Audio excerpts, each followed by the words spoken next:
Welcome in. The 2019 Mariners season has been wrapped. Shannon Drayer here alongside me, James Osborn. Some of you know me as Boy Howdy. We're going to get to a lot. We may not dive as deep as some of you may want, but there's going to be a lot of off-season to do some of that. We're going to start talking about some general things, how this season has gone. We'll talk a little bit about what's going on at 710 and with Shannon and the Mariners.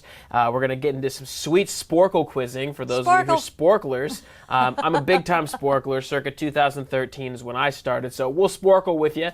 And also have some little tidbits and stories and an interesting fact that only Shannon Drayer has that you may not know yet. So we'll get to all that, but let's start with just a general recap of the 2019 season. What did you see, Shannon? Well, we survived. I think that was the biggest thing. Yes.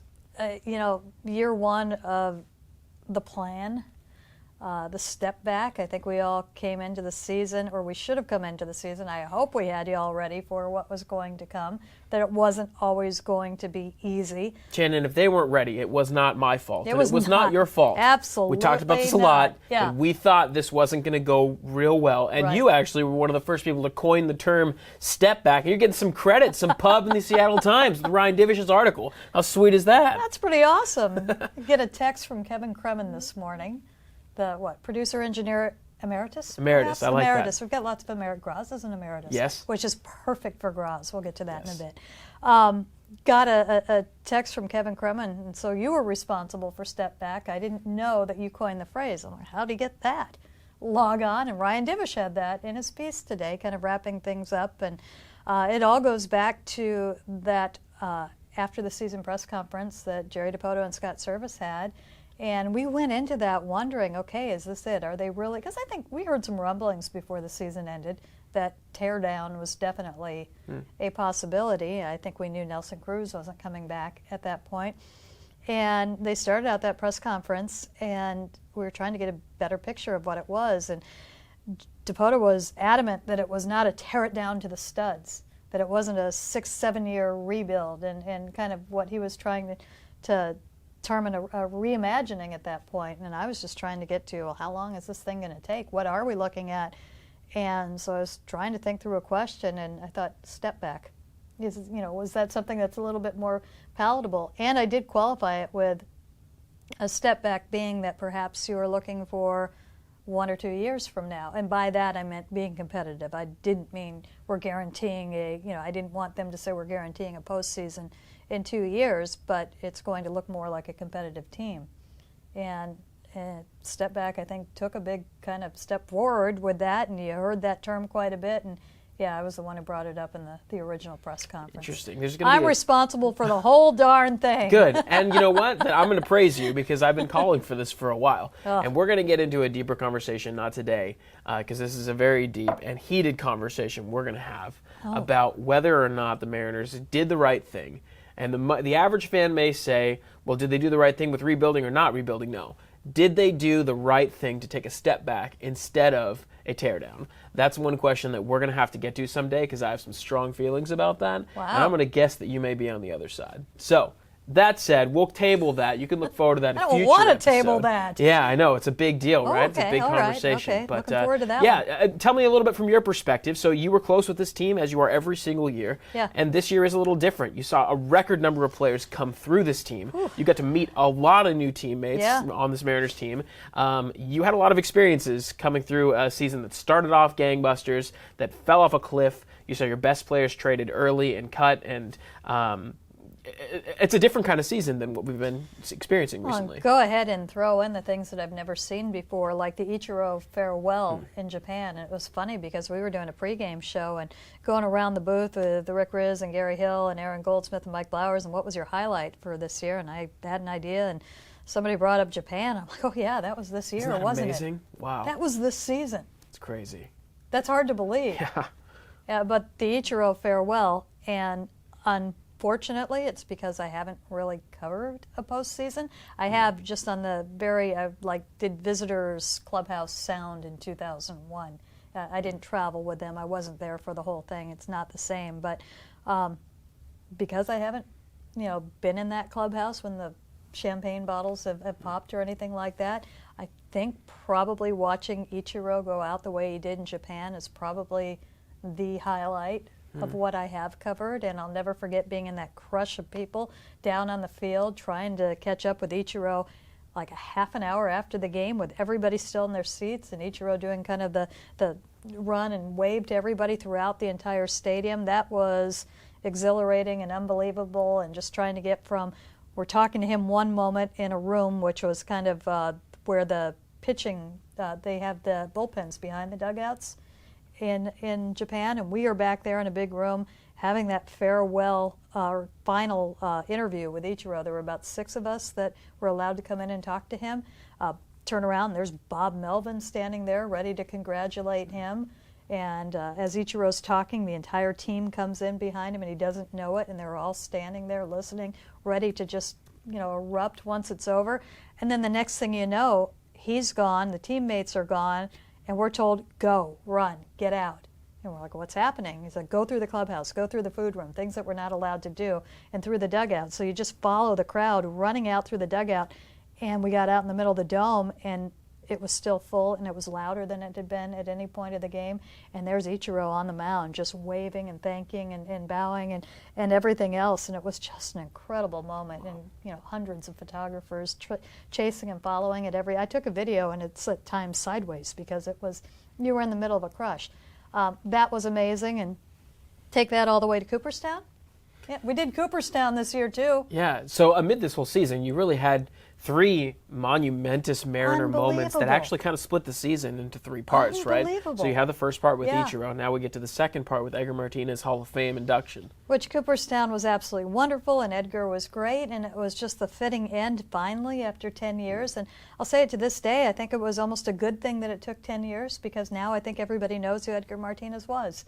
If he'd gone in the first or the second year, it would have been, oh, it was a Seattle thing, he put up good numbers, but now I think people understand what he did, and there was far more appreciation, and he was wonderful. And then the Felix thing was, I thought it was going to be just tremendously hard, because I've been with Felix since day one. I did his first interview after his first game.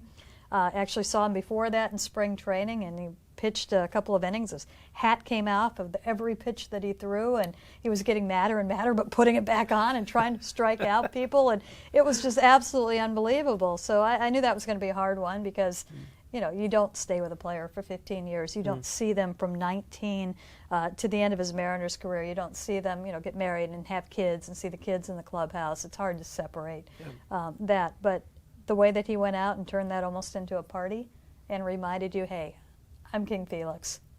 Yeah, and we hadn't seen that in a few years. Just wonderful. Yeah, what a special time, and I really appreciate your perspective on that. That's the kind of depth that you don't really get to see when you read just articles that are written, or you watch them on the field, or you see post-game press conferences and that kind of stuff. That you don't get that kind of feel. So I appreciate you giving that perspective. But heading into that, and I read a lot of your stuff on this from 710sports.com.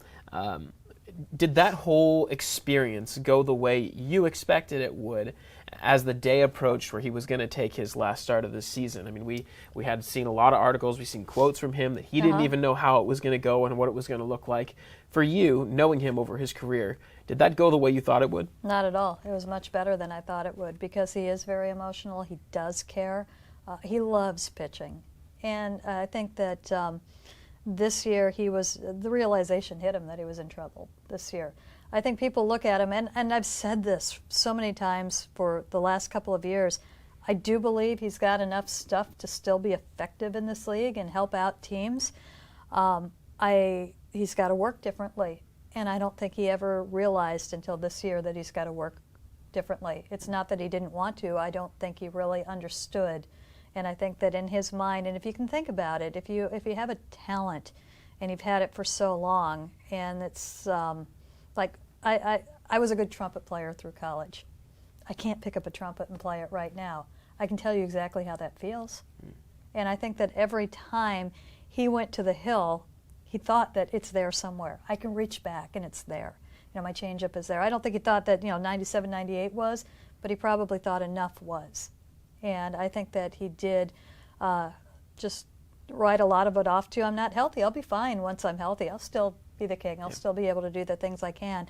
And I think this year was the first realization that, wait, no, something is different. And that hit him hard, and followed that up with, there's a distinct possibility that maybe I can't pitch next year.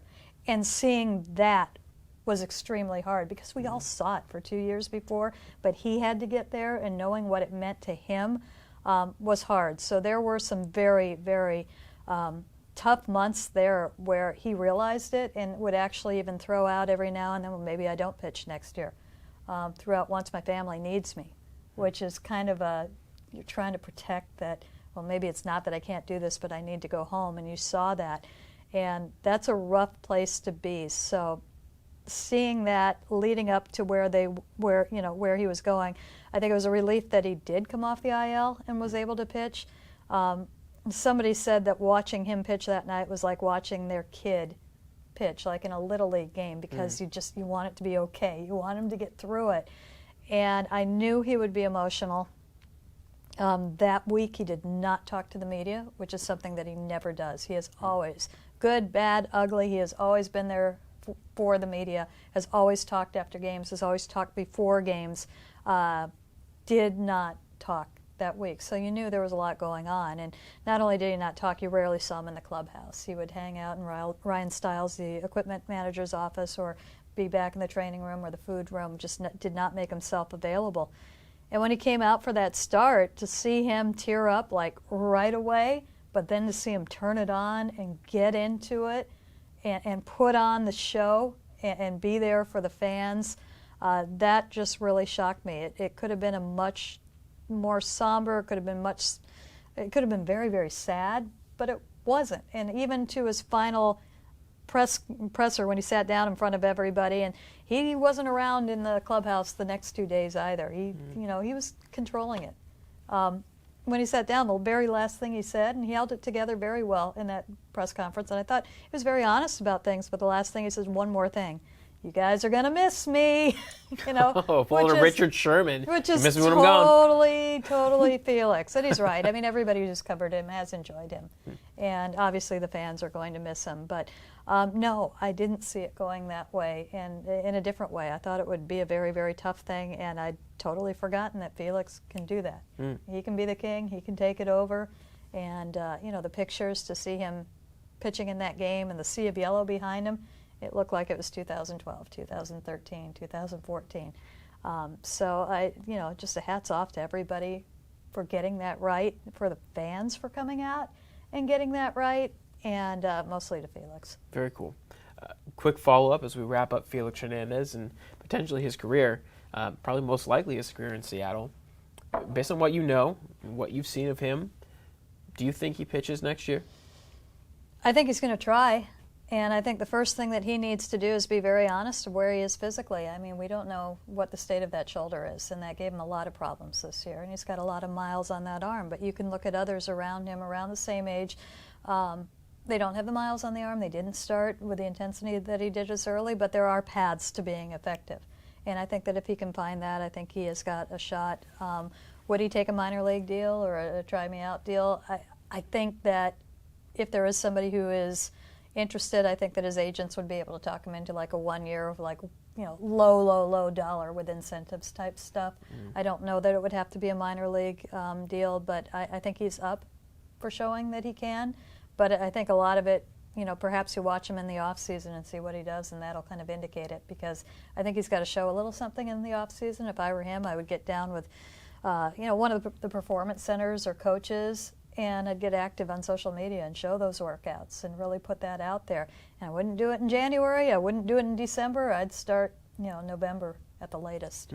Interesting.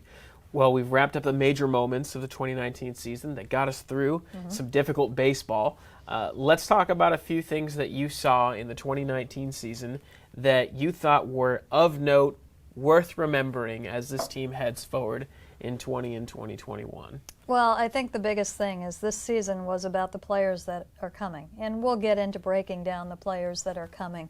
I think what we saw is, I think what was stunning is the number of young players that it appears they have hit on, and we won't know until they've done more or anything at the major league level, for that matter. Or really the next step of the minor league level. Like, it does feel like they hit blackjack on 5 consecutive hands, which really never happens in baseball with this number of the top prospects that have performed well. That said, year to year, there's a development level that goes on with that. And it's rare that every major prospect gets better every single season and performs the same way at every level of the minors. So next year is going to be a little bit of a jury's out. You can be really excited about what happened this year with Jared Kelenic, Julio Rodriguez, Noelvi Marte, all these young names, Evan White, Kyle Lewis. I mean, there's a huge, wonderful list. But history has shown us that it's really tough for all those guys, every one of them, to keep on that trajectory the next year. So this was great, but next year is going to have a lot of proving to do with those guys. They are, and a lot of them, I think, are going to start at the big league level or be there within the first 2 months. Interesting. I think that's what next year is about, and I think that's been probably the most notable thing. Well, let's rattle off a few names that would be in that category, because Noelvi Marte is not going to be. Obviously but not. Let's get some names that are going to be that you would expect within the first, by the All-Star break. They have a good chance to be with the Mariners by next season. Justice Sheffield, Justin Dunn, Evan White. I think Shed Long is there opening day. He's your leadoff hitter. Who am I missing? I think, some relievers. Sam Delaplane, I think you will see. Okay. There are a couple, Joey Gerber probably as well. Interesting. Joey Gerber's pitcher. Reliever, yeah. I don't think you see him in the first 2 months, but if I told you a year ago this time that you were going to see Logan Gilbert in the big leagues, crazy, absolutely that's nuts. Pretty amazing. You're going to see him in the big leagues next year. Wow. And that's going to set the stage, I think, for George Kirby as well. Okay. I've said this year's first-round pick for the Mariners. I have said this for the better part of 3 months right now, but I think they're going to move their college pitchers quickly, and I think one of the reasons why they can do it is a lot of the technology and the training and what they're doing with biomechanics and everything that they have available to them in the minor leagues right now. I think it is cutting down the time that it takes to get pitchers, not hitters, pitchers, college pitchers to be more specific. I don't think it's a matter of, they've got to be down for 3 years or get this many starts anymore. I think they're going to move quickly. Well, that's an interesting philosophical question, because this is very deep and we could go a lot deeper, but I kind of agree with you. A lot of the reasoning for keeping pitchers down had to be workload for a long time. Mm-hmm. Like a lot of those people coming out of high school and college, they don't get the same amount of workload they would need to pitch 200 innings in the major leagues.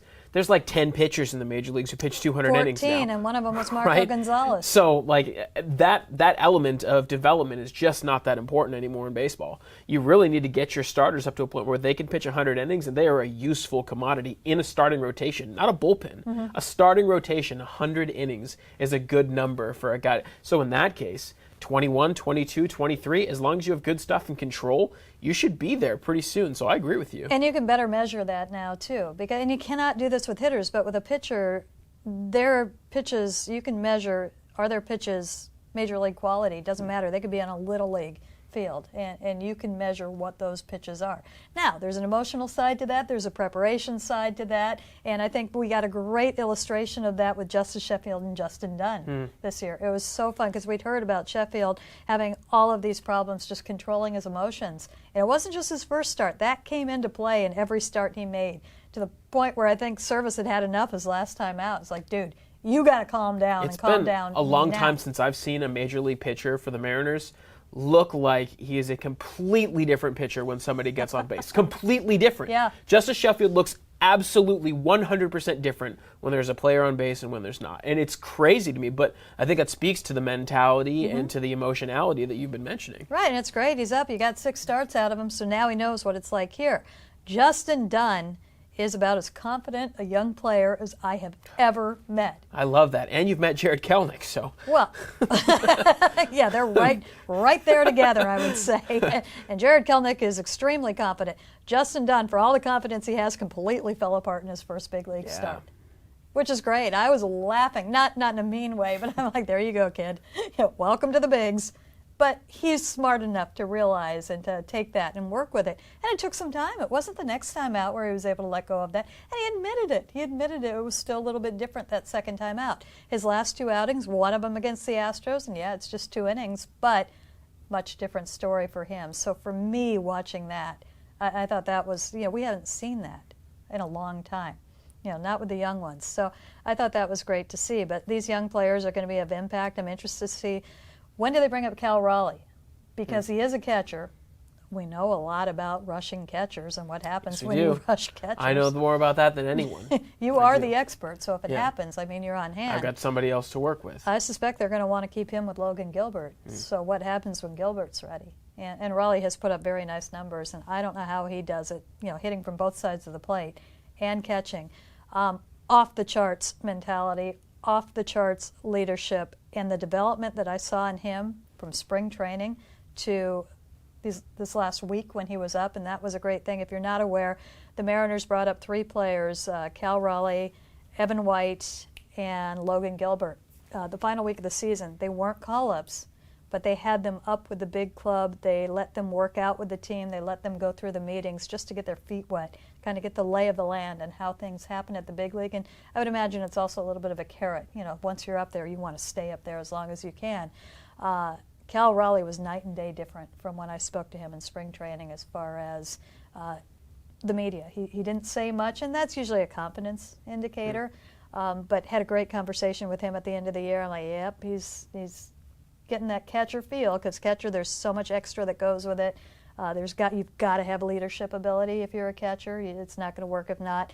And he checks all the boxes. But when is he ready, and how does that correspond with Gilbert? And those two have a special relationship that formed down at A level.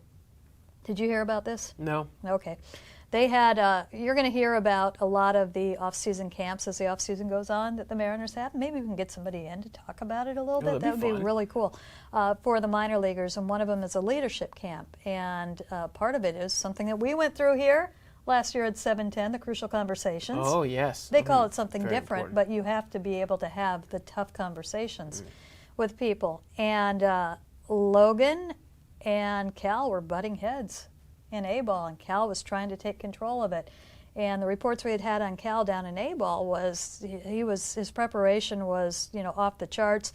He was sitting in the stands doing all of his own scouting and charting on the days that he wasn't playing. Wow. And Logan Gilbert, the number 1 pick, has got a little bit of confidence himself and was kind of fighting back against some things.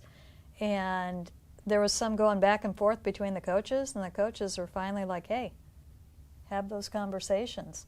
And they had, I think it was a truth summit is what they were calling it down there. And they got in a room for about 3 hours, I want to say it was. And a hash-out session. A hash-out session. Yeah. And now they're completely on the same page. And the other pitchers, there were some conversations, but he's got his pitchers, is what I'm trying to say. And Gilbert was not necessarily easy. And they are on the same page. That's his guy. And it's fun to see those things develop all the way down in A-ball. And they were moved to Double-A together. So I'm really interested to see that if they believe that Logan Gilbert is going to be ready in 2020, when does the catcher come to?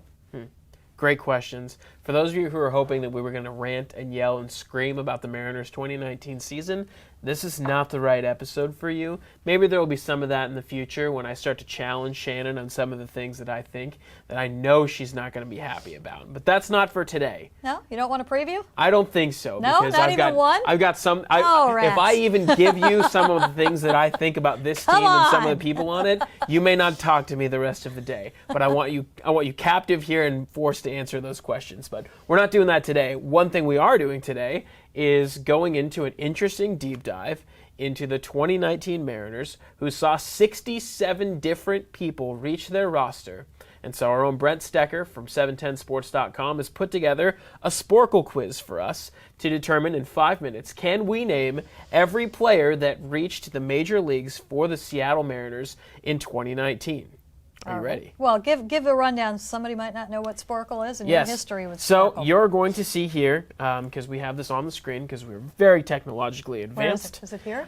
Is it here? It's here, or here, or here, or here. I'm not sure yet. This is all done in post-production. It's very complicated. But what we're going to do is we're going to hit play quiz. And you can do this, by the way, as well. It's sporkle.com, sporcle.com.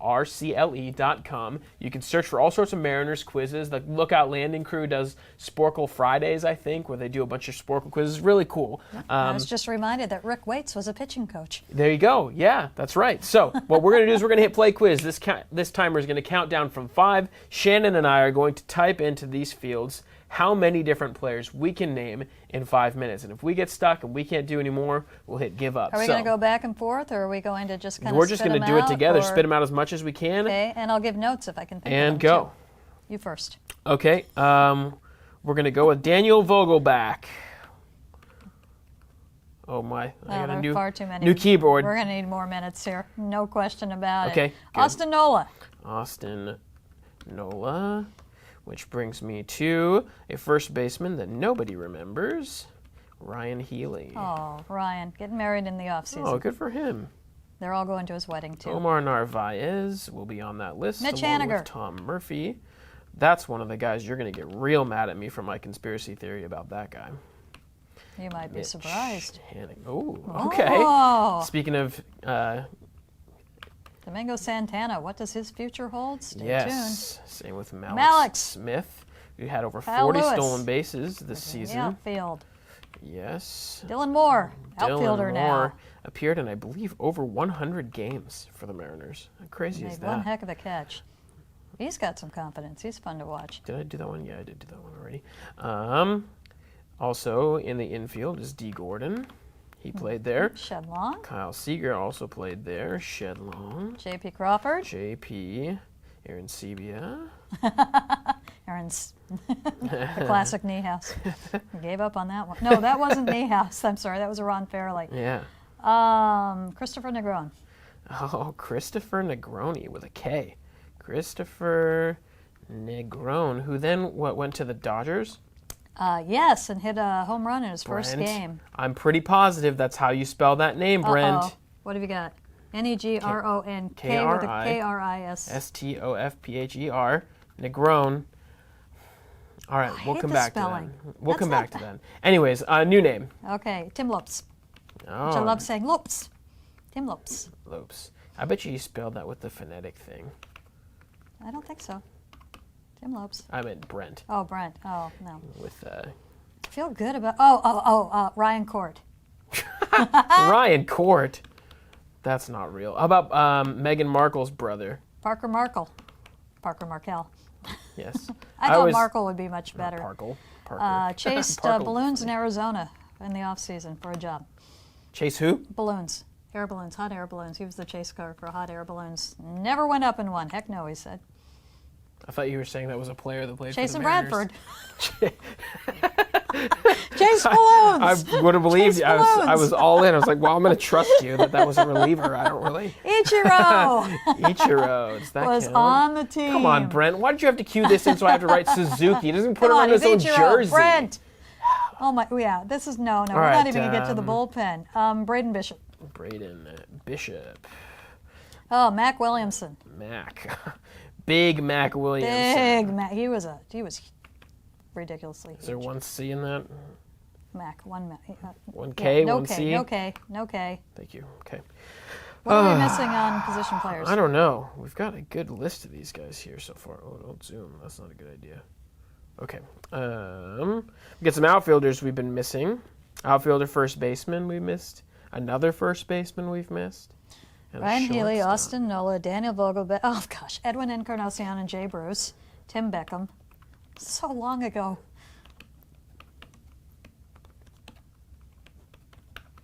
Great calls on those ones.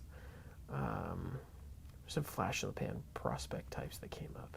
Oh, the one that Jake Fraley. Jake Fraley, the one, Yes. yeah. Not flash in the pan, just bad start. Rocky start. We'll see. Not enough time to find out. Okay. Any other? There's another catcher that's played this year. David Freitas. What's he doing?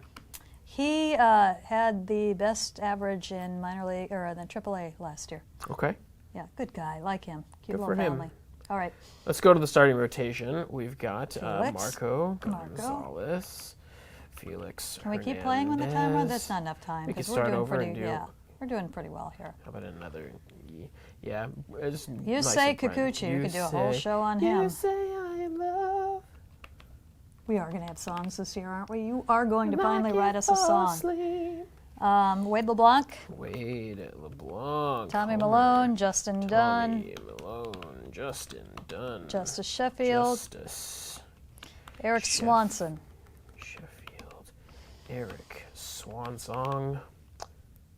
Okay, Is pen. there a C? Eric Swanson. The K. Eric with a K. I spelled it with just a K. Yeah, Brent screwed this up. Can we keep going? Yeah, he spelled it Eric Swannon, that's why. And he did put the special character over the O, so it was we impossible. need to keep going. This isn't fair. That's terrible. No. Well, let's just play it again, and we'll pretend like we didn't do the pitchers on this list. Okay. Okay? So we'll just go down, and we'll just do the Now pitchers. we're doing pitchers. For those of you who Did we get everybody are on the upset. position side? No, we missed like 5 of them, but that's okay. Are we going to be able to go back and look at it? No, but that's fine. We don't have all the answers, Shannon. All right, this is limited technology. All right, back to our really pitchers. screwed this one up. Yeah, this is all Brent's fault anyways. Okay, all right. Okay, starters. Go again. Okay, Justice, Sheffield, Eric With a K. Swannon. Tip of the cap, Thanks, Brent. Brent. Felix Hernandez, Marco Polo. Gonzalez, Mike Leake is one we didn't mention, who very gave up good. the most home runs in Major League Baseball this year. Did you know that? Yeah, he was exactly the same when he went to Arizona. I kept looking at his numbers and his outings. He exactly the same. Amazing. Oh, shout out to Taiwan Walker. Got an inning in on the final game of the season. Yay! All right. Taiwan! That's awesome. Good All for right, you. yeah. Tommy Malone is one we mentioned last Wade time. LeBlanc. And Wade the White. Another starting pitcher. His opener? Must have been. You Oh, got I know. Justin? Andrew Moore. Oh! Good job. Yeah. Okay, everything else is relievers? Sure. I mean, there's a couple starting I'm going to pitchers. go with a thrown tough in, one. but- R.J. Allen. R.J. Allenese. Oh, Okay. man. Poor guy. Okay. He wasn't Taylor great. Scott, and I think that's Taylor Tayler. Okay. But Brent might not know that. Brent might not know that. He's only an editor after all. Matt McGill. Matt Magoo.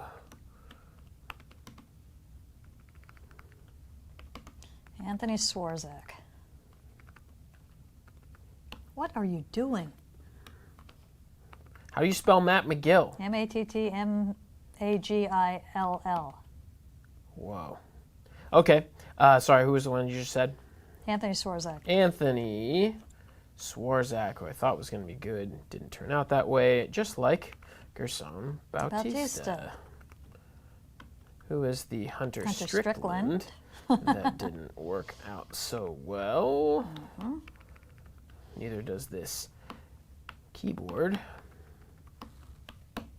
Taylor Gilbo. Taylor Gill. Were there really only 2 Taylors on the team this year? Seems like there were more. These are all relievers. Holy cow, we got to get going. How do you spell Bo? Guilbeau. E-A-U, of course. Taylor Gilbo. How pedantic of me to not know that spelling. How about that? Typical French spelling. Anyways. Oh, this is not good. We're Yeah. in trouble. Who's the guy that, Rowan Elias did a lot of stuff. Elias. He had over 40 appearances for the Mariners.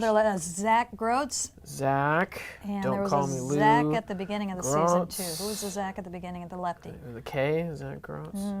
Zach with a C, nothing else. Grotz. Who was the other Zach? The lefty Millennial Zach. parents. Zach Galifianakis. Zach Taylor. Well, there was a Zach at the start of the season. Zach Evans. No. Zach Johnson. Oh. We're going to have to move on from Zach. Okay, there was a lefty Zach, and that's bothering me. Lefty Zach. No, it okay. Doesn't work. Jason Bradford, did you get him? Jason Bradford. What openers did they use? Okay, let's do all the Matts. Who is the Matt? Caracetti. Matt City. Matt Whistler. City. Cara City. Matt McGill. Matt Whistler. Matt. There's another Matt. Without the H. Thank you.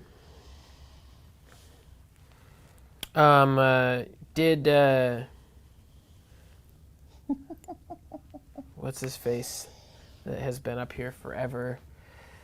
Sam Tuivailala. Sam Tui. Tuibai Lala. Lala. I feel like Anthony Bass. Anthony Bass is another guy who appeared for over 40 games for Anthony Bass. Decent. I was think surprised. Keep him, and he might be somebody that they can trade at the deadline. Yeah. A names, B names, C names, D names. Oh, who was the Rumbelow? Nick Rumbelow. Nick Rumbelow. 3, 2, 1. Time is up. All right, what are we missing? We missed Jesse Biddle. How could we How could we forget? forget Jesse? The Jesse Biddle era.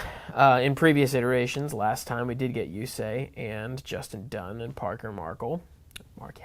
Corey Guerin had over 40 appearances for this team, as did Brandon Brennan. Oh, man. He had a lot of appearances Stuck on the for this season team. the entire year as a Rule 5, and we don't get him on the Sporkle. Unbelievable. At least they get him back next year. Not good at this. Who was the other starter? So the guys that we missed in the field, Keon Broxton. Okay. We missed. He came on board at exactly the right time. For himself or for the Yes, Mariners? for himself. Because for the Mariners, there wasn't a lot Close enough there. to September where he was able to stick. The youngest member of the Waltons, Donnie Walton, another one that we missed. Good night, Donnie. Yes, and I'm trying to think on our list. I think that was it from the position players. You said Tim Okay. Lopes. I don't think I typed him in. Braden Bishop, you said. Yep. So that's pretty good. Who's the Matt I missed? You missed Matt Festa. Matt Festa. Yeah, you can't miss Matt Festa. Infamously, the first Jerry Nats. Dipoto draft pick who ever made it to the majors for the Seattle Mariners under Jerry Dipoto. And what is the story behind this? So you came in with this mug. You're like, what mug am I using? Oh, it's this one. I got it on the road. What's From a behind road this? trip. You know what a Juicy Lucy is? A Juicy Lucy. I don't know Yes. if I'm allowed to say that on the radio or on TV. What is that? It's a hamburger with a cheese in the middle of it. It was invented at Matt's in Minneapolis. And So there like is you some mix controversy. the There were two cheese different into the bars. burger itself. It's like, I think you take like 2 patties and a chunk of cheese, Okay. and you put it in the middle, and you put it on the grill, and it's wonderful. A chunk of cheese or a slice of cheese? I think it's a chunk because there's a lot of cheese. Like they warn you when you're eating it, like you could burn yourself.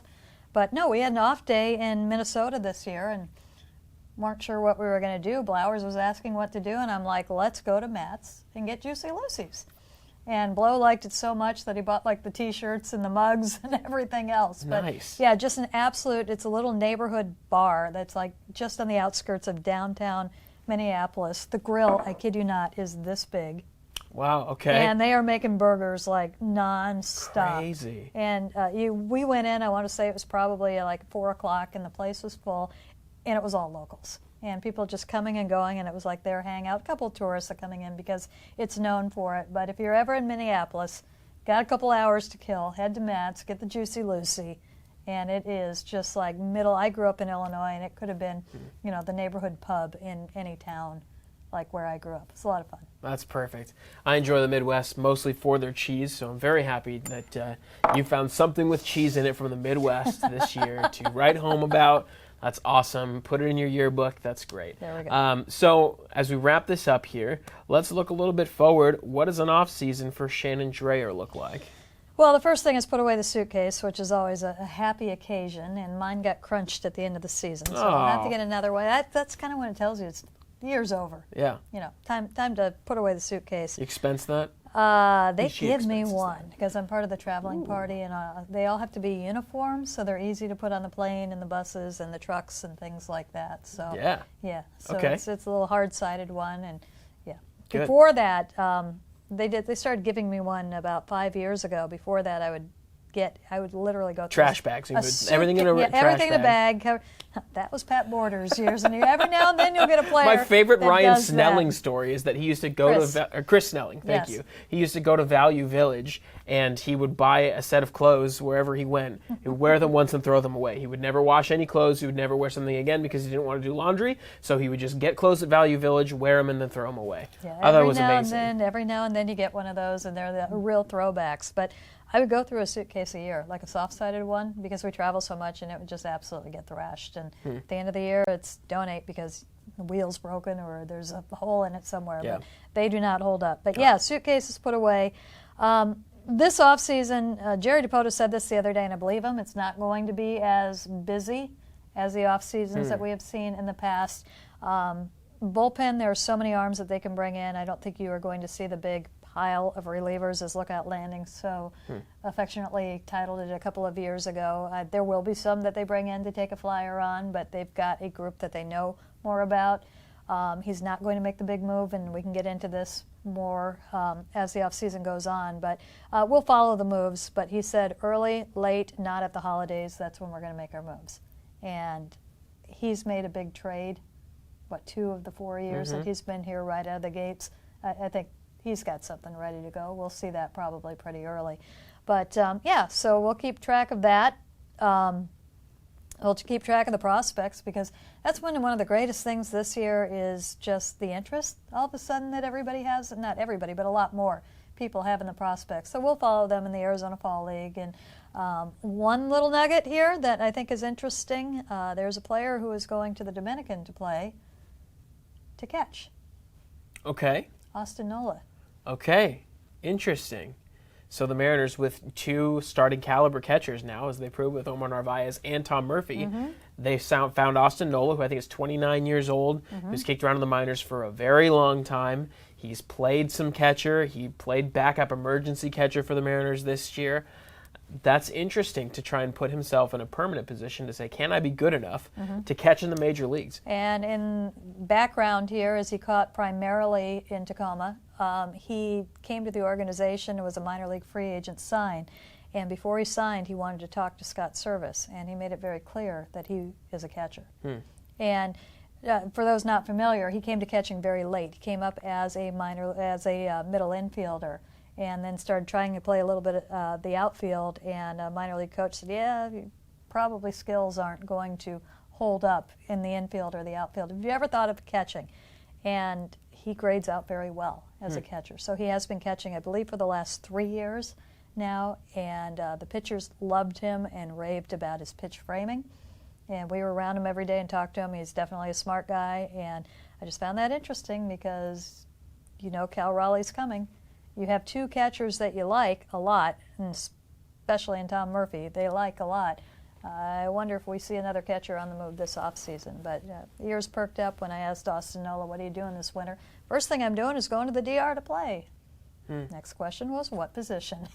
Yeah, and he's I am catching. Very with you that I think the Mariners will trade one catcher. Yeah. And I've thought since the beginning of last season, Omar Narvaez was not going to be a part of the future. He was a part of the present, to see if there was some value there and if they could grow him a little more to flip him. So I am 1,000,000% with you. I think Omar Narvaez is going to be the biggest piece that they are able to trade this year, because I don't think they're going to be able to trade Mitch Haniger, even if they wanted to.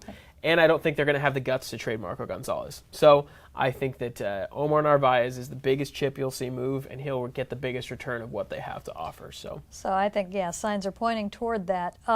As far as everything else I do, we're gonna do these more often. We'll be writing for the website, and kind of personally, I am hoping there's going to be some good skiing. I like to bake in the off season. Yes, you do. Maybe I'll start bringing him in for the maybe we'll have a podcast / bake every. We can do a podcast every day if you keep baking for all that stuff. Just saw a recipe. Did you ever have the Trader Joe's pancake bread? Pancake bread, no. I know that sounds bizarre, and I walked by it and tried it. It's fantastic. Okay. It's like a loaf. It's like a banana bread type thing, but it's pancake. Okay. And I found I love pancakes. Like lots of maple syrup. And, Yes. Yeah. Oh, so yes. I'll bring that in. Next one of these we do. So good. You'll be the guinea pig. Every We'll year we try look that forward to Shannon Drayer's Blondie Brownies. Yes. So I'll Brown be butter blondie. Brown Any butter blondie. blondie brownies. The There will quadruple be a monkey B bread. on diners, drive-ins, and dives. Boom.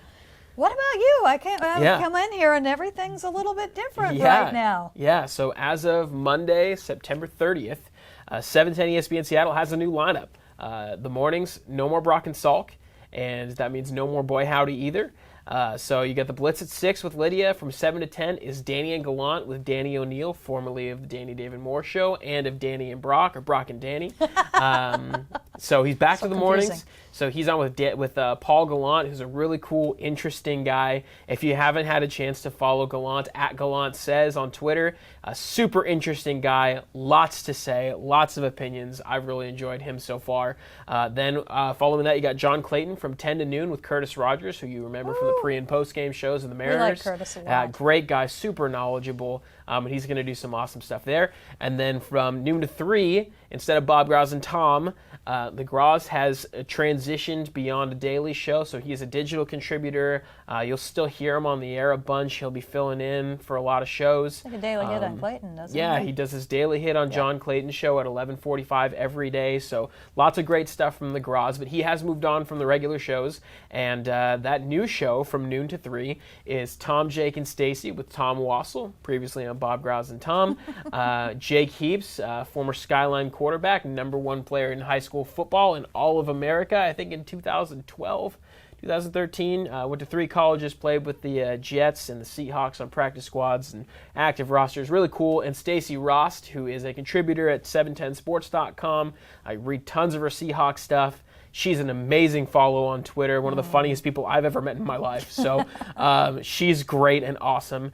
And then we move on from 3 to 7. You've got Bob, Dave, and Moore. So Bob Stelton, Dave Wyman, and Jim Moore, the regular crew with Dave and Jim, joined by Bob Stelton, who was previously from noon to 3 on Bob Graz and Tom. So pretty exciting stuff there. For me, you should be able to hear me with John Clayton every day at 11:15 doing the report card.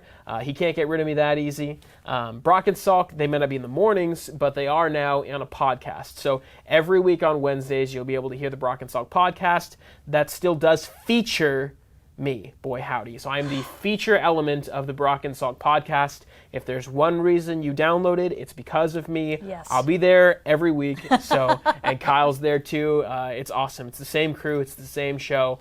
A little bit shorter, but we just get into some of the stuff that we love and love to talk about. So lots of fun to be had there. That's the full breakdown of what's going on at 710. Lots of new stuff, and you'll hear Shannon Drayer layered through every show like she always has been, because she's an invaluable resource on the Mariners for us. And yeah, we love talking to her, and it's just a fun, exciting new time with some new voices and new sounds. So lots going on at 710. Lots going on. It's almost like Jerry DiPoto got hold of 710. Yeah. Mike Salk drinking some of whatever Jerry's got, making some changes. But no, it is cool, and it's fun, and it's going to be interesting to see how all this new stuff comes out, and I'm really excited about it too. Yeah, and I took custody of Howdy, so you're not going anywhere on this podcast. That's right. I get Howdy! Man, it was so nice to know there were people pulling for me in all these divorces. I thought for sure I was going to be left on the wayside with holding Shannon Drayer's old suitcase that was broken down, but here I am. She put me in the luggage and brought me on, so I'm excited. So I'm excited to do more of these. This is going to be a lot of fun. We're going to have some great conversations this offseason, because the Mariners are at a pivotal and interesting point in their time as a team. And if there's anything you want to hear us touch on, be it baseball or other topics, we can be jerks too. Yes. Oh, I love to be jerks. Yes. And huge Husky fans, both of us. So if you have any of that, this next 2 months are a great time for that. Baking tips, we can do that too. And you used to sell knives. Eating tips, so you can do a lot of that. I do a lot of that. But just let us know. I mean, hit us up on either Twitter or Twitter's great for me. At Boy Howdy ESPN. Or at Shannon Drayer, so boring. Or on the comments section below. Yep, click subscribe. Is that how they do it on YouTube? Click subscribe right here. The bell. Until next time, Boy Howdy, Shannon Drayer coming at you.